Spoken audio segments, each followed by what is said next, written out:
Ladies and gentlemen, thank you for joining us.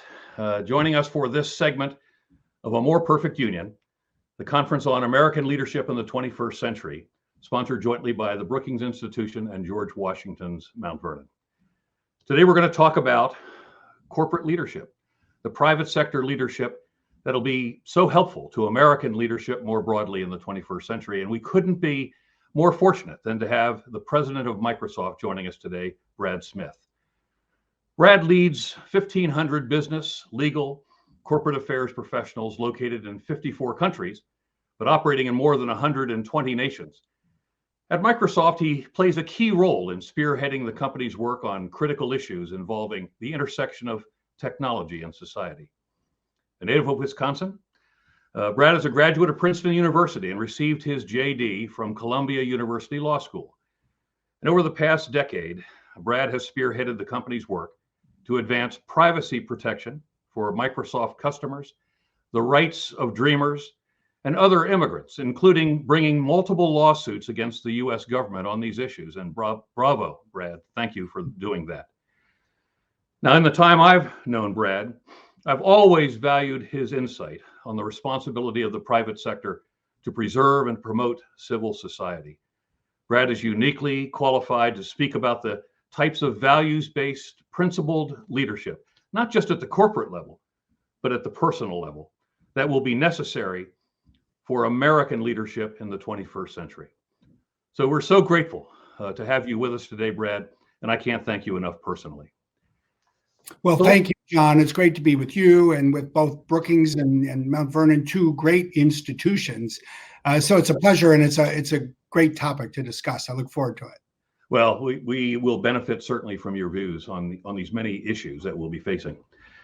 So George Washington, General Washington, and then President Washington spoke often of citizens throughout all of society being fully involved in the democratic process. Now, many companies, Microsoft included, have played incredibly powerful roles in creating new sectors of the economy, millions of jobs, and extraordinary wealth. Brad, what is the national obligation, the kind of responsibility that an organization like Microsoft has that comes with that kind of impact and success in society? Well, first, I just have to say I can't help but think about how we ground ourselves in this topic by thinking back to George Washington himself, because I think he was the first American leader to really have to come to terms and then ultimately embrace the role of people that went beyond the government itself. When you read about the history of his experiences, he started in 1775 with great skepticism about these militia that were raised in different communities. They weren't as disciplined. He didn't think that they would be as helpful as the regular army. Right. And by the time the war ended, he actually found that they arguably were one of the great strategic differentiators that led to the founding of our country. And there's something that I do think speaks to us today in two very powerful ways, all through the decades and centuries since.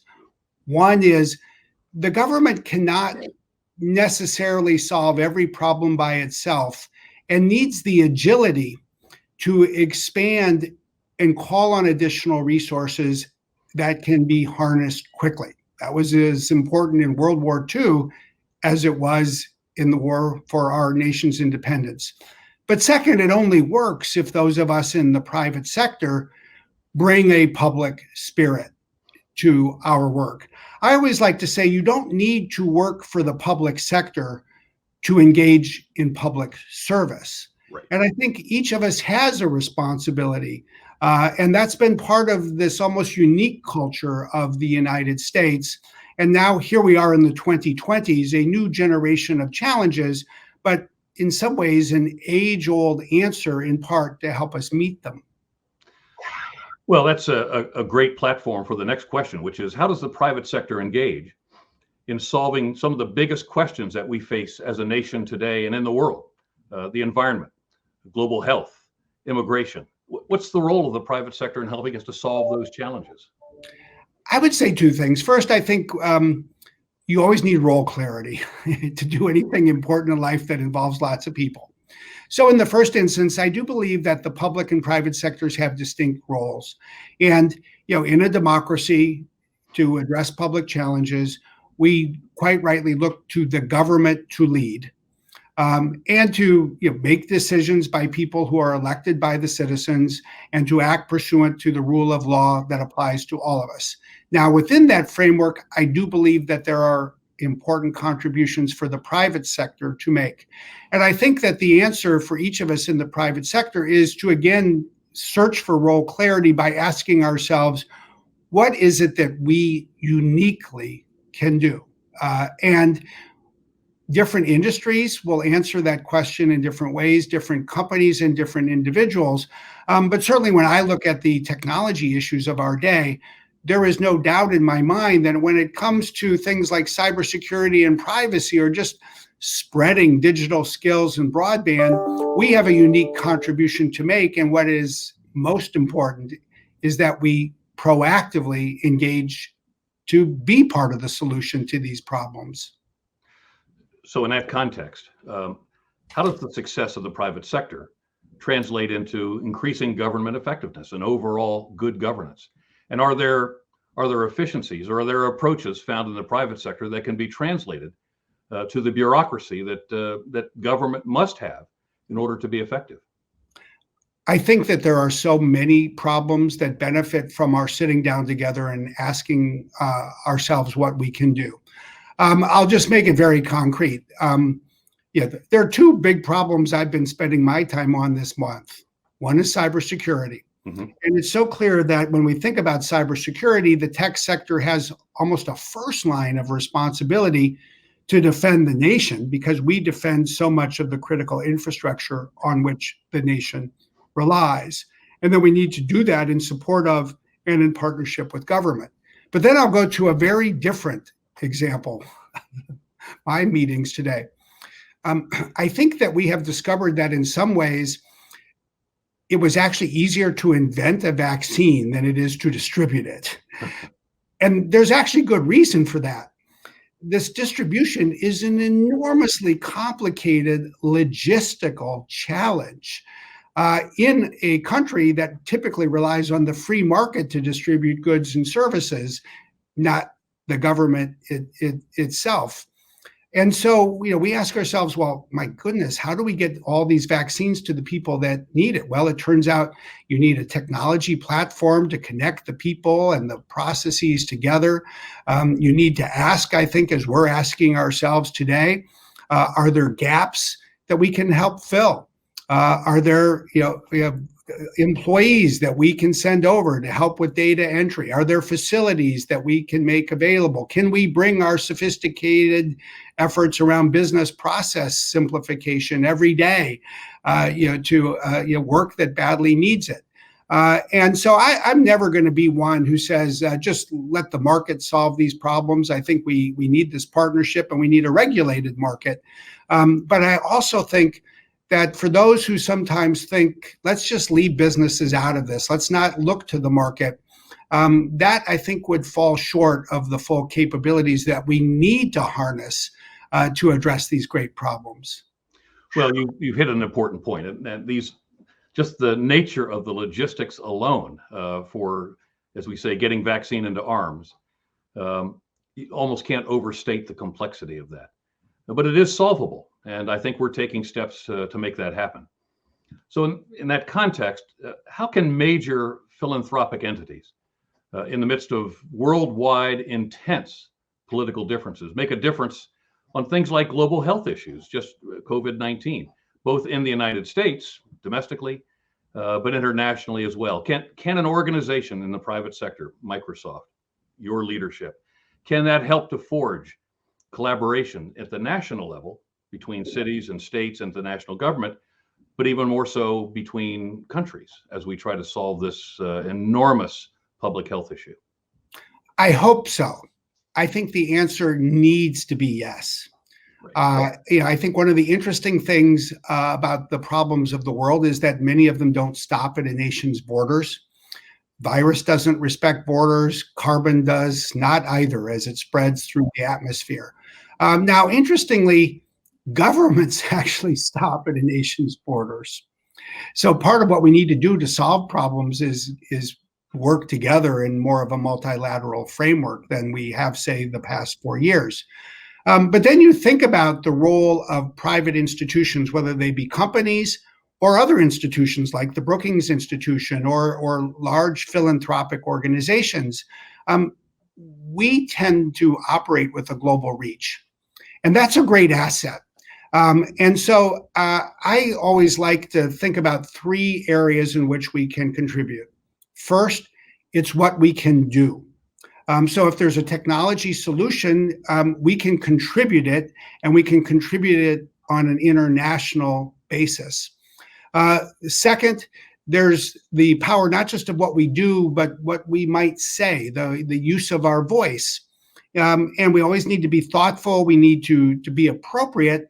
But I sometimes think we have useful things to say, and we can lend our voice to support these causes, whether it's the Paris Accord for climate, or NATO and its strength as an organization, or a plethora of other issues. And then finally, interestingly, I think the least appreciated aspect of what private institutions can contribute based on our global reach is what we know. Every single day, we're connected with people around the world. Your introduction referred to the fact that I have a team in 54 countries. I have this wonderful listening system that is telling me how different governments and philanthropic groups and companies are thinking about all of these issues. And so I sometimes find that one of the most useful things we can do is just share what we're hearing through our listening systems, and then be part of the team. And like I say, I think it's a team typically that is led by government, but has civil society, non-governmental organizations, and companies. And when we work together in this sort of multi-stakeholder manner, my gosh, that's when you can actually help solve some problems. That's a great answer. And in particular, with respect to your leadership personally, but Microsoft's leadership more broadly, as we have seen the tech industry, private sector, but the tech industry in particular, grow in importance, grow in reach, and you talked about what ends at a national border and what doesn't, grow in international influence, crossing borders.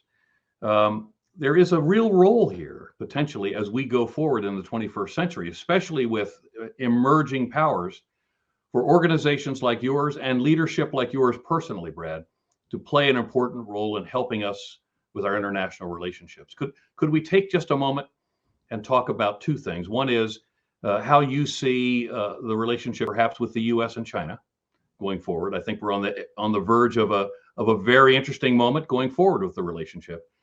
And more broadly, and I think very importantly, the role of tech writ large, but Microsoft in particular, in the community of democracies going forward and the system of government that we treasure so much as a democracy and the rule of law. Where is Microsoft in international relations, but also preserving democracy?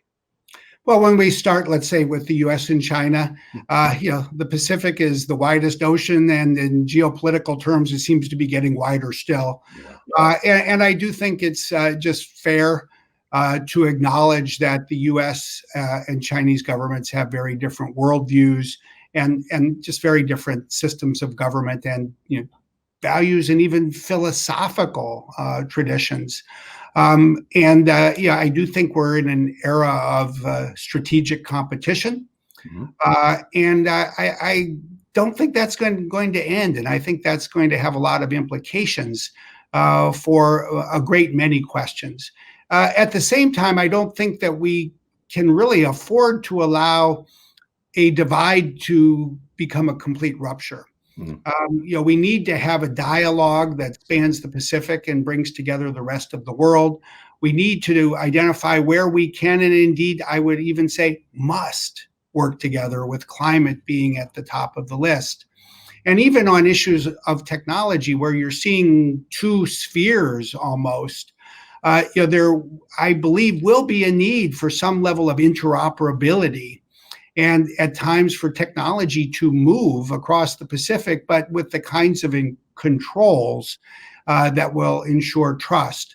All of that is a long way of saying this is complicated, and it is going to take not just thoughtfulness, but people of goodwill who can sit down and talk it through to fashion a path forward.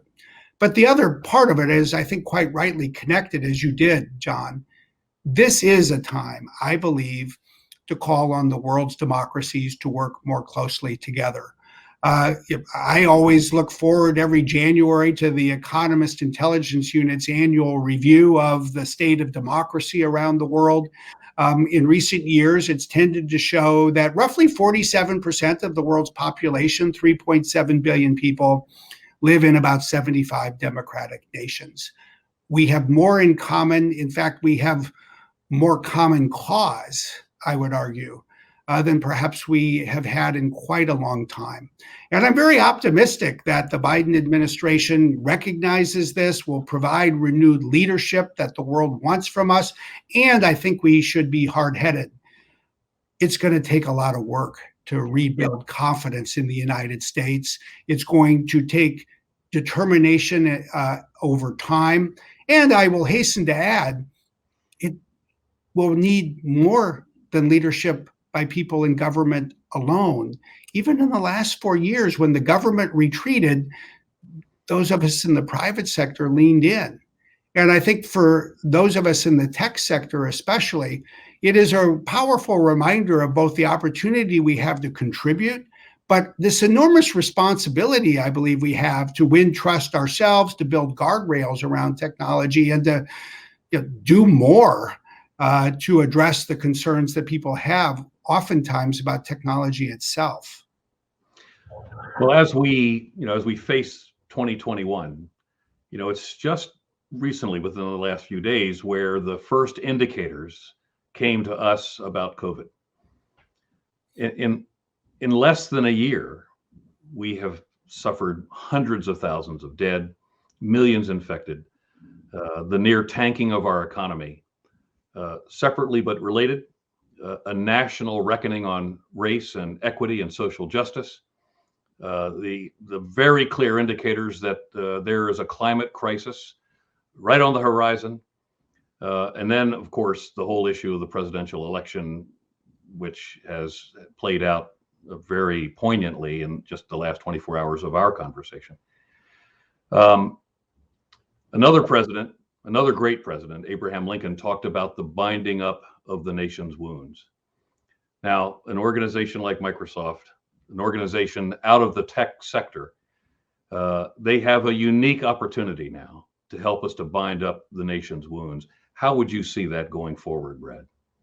Well, I want us to do what we can, Yeah. because I think we should.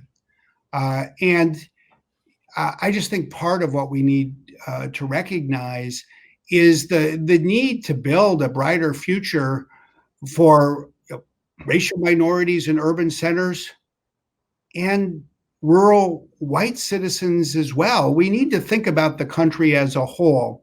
And I think it often needs to begin by listening to different people, right, understanding their problems, frankly, just acknowledging our belief in their importance.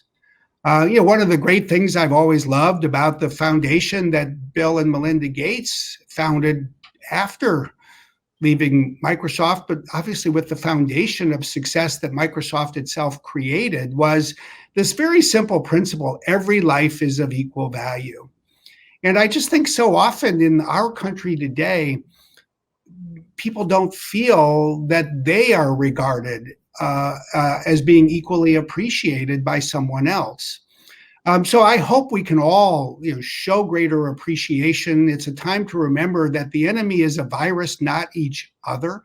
Oh, yes. And then take steps in a very tangible way to give people what they need for greater success. For somebody like me, I look at it and say, we need to bring broadband to every rural farm in this country, and we need to make broadband affordable for every family in urban America. We need to provide access to digital skills for everyone. We need to protect people's rights and use data as one of the means that can create greater confidence in our law enforcement officers and what they do and how they do it across the country. There's always a little bit of a danger, obviously, that if I'm a hammer, everything looks like a nail. But I will say this, there are a lot of problems that have technology as a piece of the solution. And if we in the tech sector can recognize that opportunity to be a part of a broader team and serve the entire country, I think that will at least be a part, maybe just a small part, but a part of what would help the country heal. Well, to that point, 21st century is rushing at us in a very big way. Many challenges, but also many opportunities. Well, interestingly, John, I think there are so often opposite sides of the same coin. Mm-hmm. So let me just pick on one that scholars at the Brookings Institution have been focused on, and some of what we follow is data that has come out of your scholars' studies. We know that jobs in this country are becoming more digital in their content because your scholars have documented it. We know that jobs that have more digital content pay more money than jobs that do not. And we know that COVID-19 is rapidly accelerating all of this. So as we look to 2021 and 2022, some of the jobs that are created will be different from those that were displaced. We're going to need to train people with more digital skills. And there are a couple of things that I think are particularly interesting to think about in this regard.